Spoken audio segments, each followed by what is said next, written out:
Venus solar system के second planet होने के बावजूद वीनस सोलर सिस्टम का सबसे हॉटेस्ट प्लेनेट है and it is considered as the evil twin of Earth, जिसका टेम्परेचर 464 डिग्री सेल्सियस है।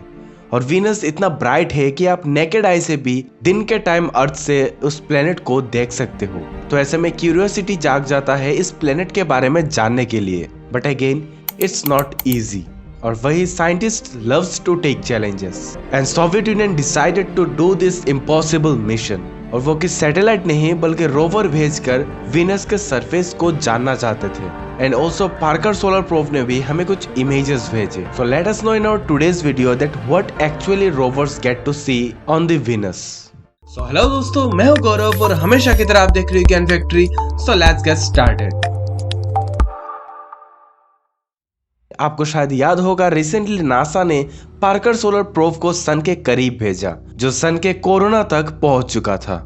और इसके सफर के दौरान फरवरी 2022 को पार्कर सोलर प्रोब ने हमें कुछ इमेजेस भेजे वीनस के, जो इमेजेस विजुअल और नियर इंफ्रारेड लाइट से लिया गया था, और वो भी वीनस के नाइट साइड का। इस इमेज में वीनस का सरफेस उसके डेंस क्लाउड्स के वजह से छिपा हुआ था। But according to scientist, Venus के टेम्परेचर के वजह से वीनस में मौजूद रॉक्स कुछ ऐसे ग्लो करते हैं। वीनस के इन कंडीशंस को स्टडी करने के लिए सोवियत यूनियन ने विनेरा 4 और विनेरा 5 को भेजा था, जिसने हमें कुछ वैल्यूएबल इंफॉर्मेशन सेंड किए, जैसे कि वीनस में कार्बन डाइऑक्साइड का मात्रा सबसे ज्यादा है, लगभग 96.5%। और इसी के साथ oxygen, nitrogen as well as magnetic field को भी स्टडी किया था। इसके बाद दिसंबर 1970 को विनेरा 7 वो फर्स्ट रोवर बन गया जिसने पहली बार वीनस के सरफेस पर सक्सेसफुली लैंड किया। इस रोवर के कूलिंग सिस्टम के वजह से ये रोवर 36 मिनट तक लास्ट किया, और इस दौरान उसने हमें कई सारे डेटा भेजे। और इस दौरान एक बहुत ही इंटरेस्टिंग चीज भी इस रोवर ने फील किया, एक अलग सा ही प्रेशर। ऐसा प्रेशर हमें तब महसूस होगा जब हम पानी में 900 मीटर्स तक नीचे जाते हैं। बट ये सारे डेटा पूरे प्लेनेट को जानने के लिए काफी नहीं थे। सो सोवियत यूनियन ने डिसाइड किया कुछ और रोवर्स को भेजने के लिए to get some more information.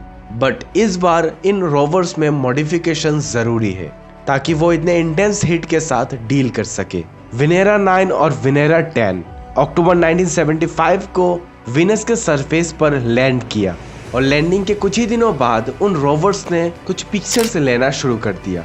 पर इतने इंटेंस हीट में इमेजेस कैप्चर करना इट्स नॉट सो इजी। तो ऐसे में कैमरा को सेफ रखने के लिए इन रोवर्स पर अलग से चैम्बर्स बनाए गए। अब उन रोवर्स से लिए गए इमेजेस ब्लैक एंड व्हाइट थे और उनका क्वालिटी कुछ अच्छा नहीं था, और इतने टेम्परेचर के वजह से वो क्लियर पिक्चर्स नहीं ले पा रहे थे। बट पहली बार हम वीनस को इतने करीब से देख रहे थे। उन पिक्चर्स में हमें कई सारे रॉक्स और लावा दिखाई दे रहे थे, बट अब हमें और भी क्लियर पिक्चर्स चाहिए थे। 1981 को विनेरा 13 और 14 को लॉन्च किया गया। 4 महीने के ट्रेवल के बाद विनेरा 14 ने आखिर लैंड किया, और 57 मिनट्स तक वो रोवर वीनस के सरफेस पर रहा, और इस दौरान उसने 14 कलरफुल और 8 ब्लैक एंड व्हाइट पिक्चर्स लिए। और इसके बाद भी विनेरा 15 और 16 को भी भेजा गया था। और इन सारे मिशन से लिए गए डेटा को स्टडी करने के बाद हमें ये पता चलता है कि वीनस में जो एलिमेंट्स मौजूद है वो सारे एलिमेंट्स हमारे अर्थ में भी मौजूद है, और इसी वजह से वीनस को अर्थ का ट्विन या फिर सिस्टर प्लेनेट कहा जाता है। But the question is, Venus हमारे अर्थ की तरह क्यों नहीं बन पाया?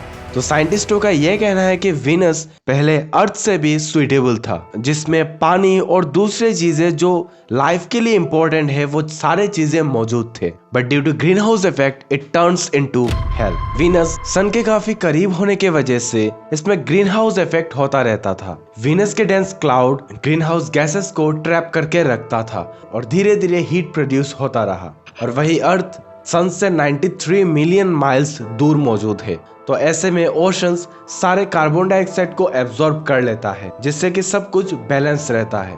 So we can say earth is lucky. और अगर हमें ये मौका मिला है तो इस अर्थ को सेफ रखने के लिए भी हमें कुछ करना चाहिए। तो आज के लिए बस इतना ही। तो चलिए मिलते हैं अगले वीडियो पे।